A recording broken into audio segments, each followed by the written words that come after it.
Salve, muito boa noite. Hoje, de novo, aqui no Frente a Frente, direto dos estúdios da Rede Vida aqui em Brasília, nós vamos falar mais uma vez de política. Você sabe que política mexe na sua vida, define o seu aluguel, a escola dos seus filhos e o jeito de viver de cada um, né?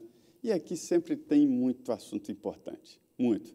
Depois de definido o orçamento da União, que é uma espécie de mapa dos investimentos públicos, nós estamos agora discutindo a instalação e começa a funcionar já a CPI da Covid do Senado Federal. Ali a oposição fez uma maioria, armou o sistema e vai dar trabalho ao governo. Hoje aqui no Frente a Frente, o senador Vital do Rego. Senador, muito obrigado pela sua vinda aqui aos estúdios da Rede Vida.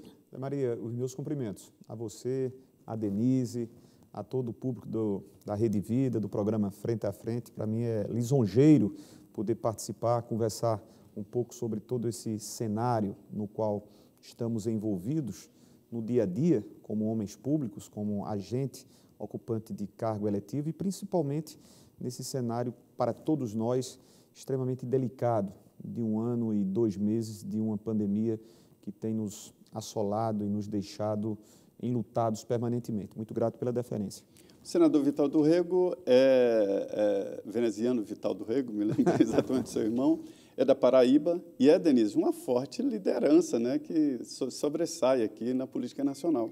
É verdade, ele já foi, muito boa noite a todos, né? Ele já foi vereador, prefeito de Campina Grande, foi também deputado federal e agora é vice-presidente do Senado Federal, vem de uma família de políticos e tem muita experiência. Senador, diante de tanta experiência política, dá para saber para onde vai essa CPI e quem vai sair mais desgastado dela? Olha, Denise, promete tomar aí conta. Eu espero, francamente, desculpem, você estava... Nada, imagina. Eu espero, francamente, sinceramente, que a Comissão Parlamentar de Inquérito, proposta através de requerimento que atendeu aos pré-requisitos exigíveis para a sua instalação, possa trazer à sociedade, à Lume, a apuração efetiva, equilibrada, insuspeita, imparcial, e digo isso na condição de integrante de uma casa, principalmente porque esse instrumento político também, constitucionalmente previsto, principalmente para o exercício da minoria, está muito desgastado perante a opinião pública. Quando você fala e pergunta às pessoas sobre as suas impressões às comissões parlamentares de inquérito, vem sempre aquela expressão, não dá em nada, acaba sempre em pizza.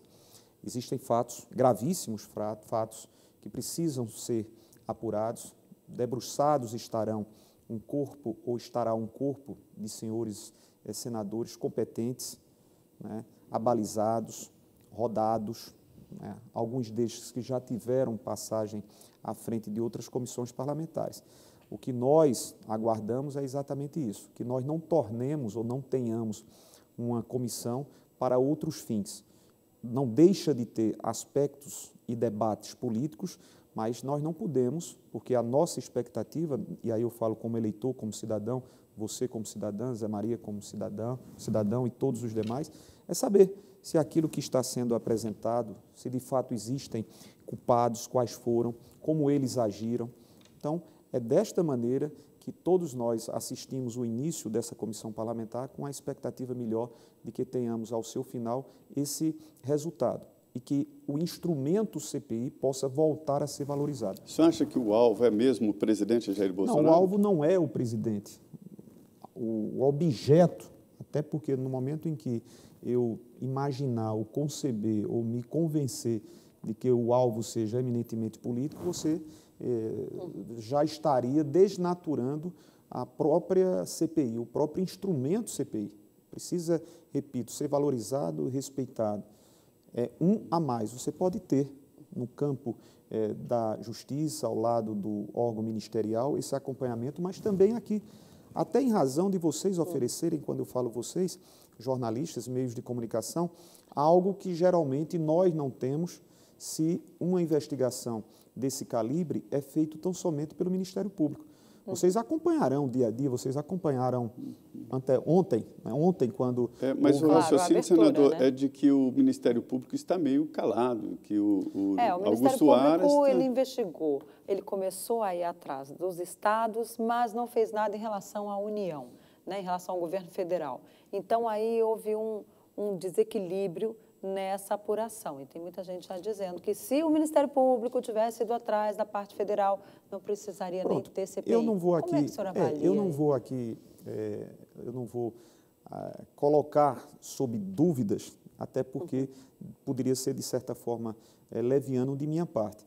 Mas, por exemplo, no momento em que vocês trarão, no acompanhamento diário, competente e qualificado, que os meios de comunicação permitirão, nos debates, nos convites, nos testemunhos de cada um daqueles e daquelas que serão chamados, nos documentos e comprovações para que essa investigação se dê de uma forma, repito, séria, equilibrada e insuspeita, nós passaremos a ter a condição de fazer o nosso próprio juízo. Quando eu falo nós cidadãos. Muitas dessas informações, elas ainda não estão sendo prestadas. Elas são lançadas, o requerimento do senador Randolfo Rodrigues, e subscrito por diversos outros companheiros, trazia como fato determinante o episódio no Amazonas, de pessoas, lamentavelmente, morrendo asfixiadas, aonde o governo teria sido avisado com um período precedente razoável e providências não haviam sido tomadas. Então, sobre esse fato e outros que haverão de ser levados, nós cidadãos, teremos uma condição melhor e maior para fazer o nosso juízo de culpa e de participação de cada um dos seus atores. O senhor pessoalmente gosta de CPI? Porque alguns parlamentares adoram, são figurinhas carimbadas de CPI. Não é o caso de gostar ou desgostar. É um legítimo instrumento que a Constituição prevê, principalmente para que a oposição, né, ou seja, a minoria, possa não ficar em parlamentos adstrita ao debate, muitas das vezes sufocada diante da maioria. É um instrumento, portanto, previsto, né? legal e importante. Eu só não sou, Zé Maria, afeito, Denise, à espetacularização. Ou seja, e aí eu não estou fazendo, cada um tem seu perfil. Cada um tem o seu modo, o seu modelo de atuar. Muitas das vezes, aqueles que mais gostam de se expressar publicamente, eu gosto, mas tenho a medida do equilíbrio. Eu não vou além do necessário, tanto no meu comportamento, na minha opinião, na minha atuação, porque foi desta forma, ao longo desses 26 anos de vida pública, de vereador, como você citou, Denise, até agora ao Senado Federal, que me comportei. Agora, como é que o senhor vê o discurso do relator, o senador Renan Calheiros, que já chegou? Ele disse que não vai ter um comportamento político, mas o discurso dele foi muito político. Ele disse que não vai agir como Sérgio Moro e Deltan Dallagnol, que não é discípulo de Sérgio Moro e Deltan.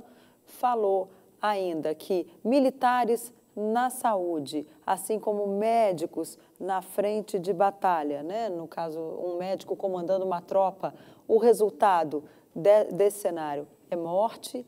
Enfim, ele não foi ali, já não direcionou o discurso para cima do presidente Jair Bolsonaro e do ex-ministro Eduardo Pazuello? É o cuidado que o senador Renan Calheiros, que é muito experimentado, eu não ousaria aqui a tornar-me conselheiro, né? Não ousaria de modo algum, mas ele tem que ter esse cuidado, porque inclusive o próprio desfecho de um relatório não já pode, na largada de uma investigação, já se saber ao certo o propósito e as linhas gerais do que o relatório haverá de trazer.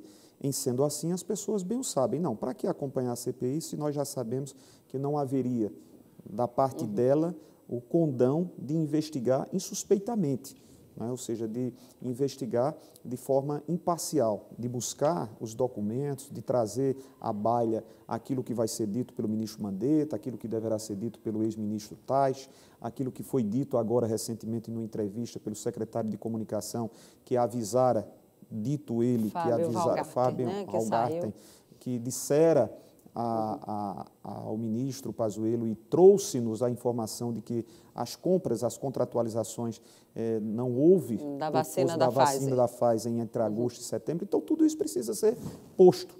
precisa ser posto. Eu creio que o senador Renan Calheiros tem absoluta certeza que ele haverá de ter esse comportamento isento, porque senão ele vai colocar em xeque o próprio trabalho que ele apresentará. E é essa experiência mesmo que faz o Palácio ficar meio temeroso da relatoria do senador Renan Calheiros. Agora, ficou muito claro aí com o funcionamento desta CPI de que o governo tem problemas de base no Senado Federal, né? Ele organizou na Câmara, mas nós temos ouvido aqui de que esqueceu do Senado. É isso? Quer dizer, ele está sem base no Senado? José Maria, penso eu que não é por força de ter se construído ou não. De fato, a Câmara dos Deputados tem uma formatação agora, principalmente, notadamente, com os resultados que foram colhidos no processo eleitoral de disputa do presidente Arthur Lira, que nessa larga margem deu-nos, em contornos gerais, essa impressão da presença do governo, da atuação do governo, formando essa base, porque trouxe para si aqueles integrantes de partidos que em 2018 não eram tão bem aceitos e passaram a ser aceitos necessariamente, por causa que é a daquela base do Centrão. campanha lá, né, de velha política, nova lembrem-se política. que, exatamente, em 2018, o próprio presidente Bolsonaro, que é egresso, inclusive, desta ala, né, do Centrão, dizia à opinião pública que não estaria próximo a ela. Em seguida, entendeu e se convenceu de fazer exatamente o contrário, contradizendo-se ao palanque. Pois bem, no Senado não.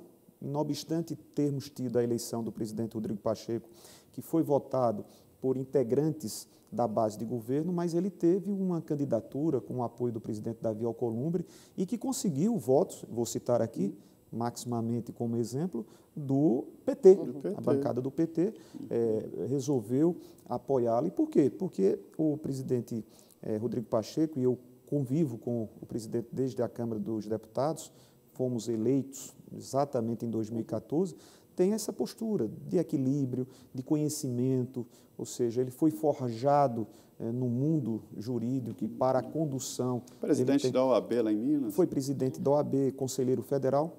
Pois bem, o que ocorre é que esse assunto, pandemia, chocou-nos a todos. E aí, por mais que você possa ser apontado, possa ter uma definição e um viés político de apoiador do governo ou não, você se chocou. E aí, esses integrantes estão sabendo separar. Alguns destes que hoje perfilam-se, né, favoravelmente à Comissão Parlamentar de Inquérito, em outras discussões perfilam-se favoravelmente ao governo. Mas porque a pandemia, nesses 14 meses praticamente, não pode deixar de balançarmos a nossa sensibilidade, não pode fazer e sacudir-nos. E o Senado foi sacudido, né? Não há dúvidas, porque nós perdemos só lá e não precisaríamos tanto. Perdemos 3 companheiros, eu inclusive perdi o nosso conterrâneo, ex-governador e senador José Maranhão. Agora, recentemente, acho que 16 funcionários. Agora, recentemente, o senador Major Olímpio. Mas não por força dessas perdas terríveis para nós na casa, mas por força das quase 400 mil vidas que foram ceifadas num processo, e aqui eu falo de maneira muito respeitosa, mas num processo que foi pessimamente conduzido pelo governo federal desde o seu principiar, quando desmerecia o problema da Covid, e isso nós já víamos no continente europeu, que era muito sério.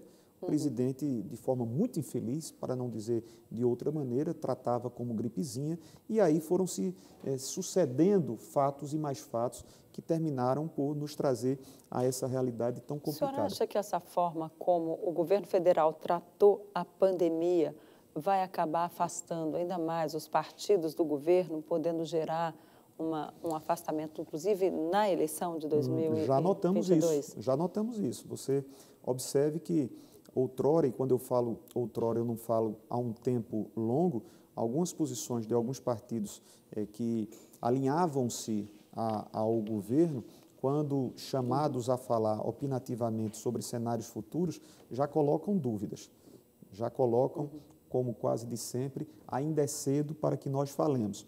Há 3, 4, 5 meses, esses já se diziam fervorosamente defensores da candidatura à reeleição do presidente Bolsonaro. Não há dúvidas, não há dúvidas que esta pandemia, por força da condução do governo, de não ter agido de maneira convergente com os governadores, com os prefeitos, de uma maneira bem planejada, de uma maneira responsável e consequente. Mas é que o Supremo deu aos governadores e prefeitos a primazia de decidir sobre Pois a pandemia. bem, porque essa questão que naturalmente, logicamente, nem precisaria ser ir ao debate, foi ao debate porque o presidente começou a desconhecer que os governadores e os prefeitos, conhecendo as suas realidades locais, poderiam estabelecer medidas restritivas de acordo com as situações locais. Que o presidente era contra. Que o presidente era contra. Qual era o papel do presidente? Mas e ele continua contra e nada prova que ele está errado até agora. Prova que está errado, e aí me parece claramente que ele está errado, que se não fossem algumas destas medidas responsáveis e consequentes desses administradores, a situação, se já é extremamente crítica, tornando o Brasil o epicentro, estaria muito pior. E se não fosse uma decisão da Suprema Corte garantindo essa atuação autônoma destas instituições, entes subnacionais, pode crer você, Zé Maria, que estaríamos nós em uma realidade indizível. É verdade, porque cada vez que abre, prejudica, né? Aumenta o número de agora casos. Agora mesmo, o serviço de saúde não dá conta, né? Tomara que estejamos eu e você equivocados, Zé Maria. Nós começamos a ter uma baixa em alguns números nesses últimos dias. Aí dá aquela sensação de que se normalizou. Aí nós relaxamos.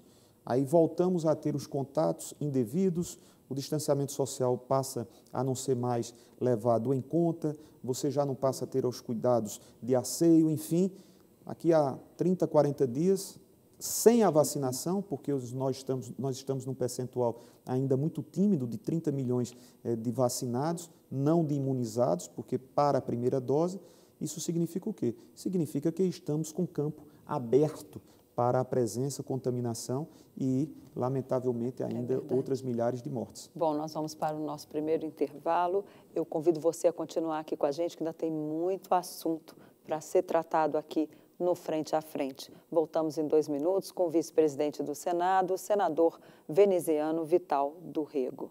Até daqui a pouquinho.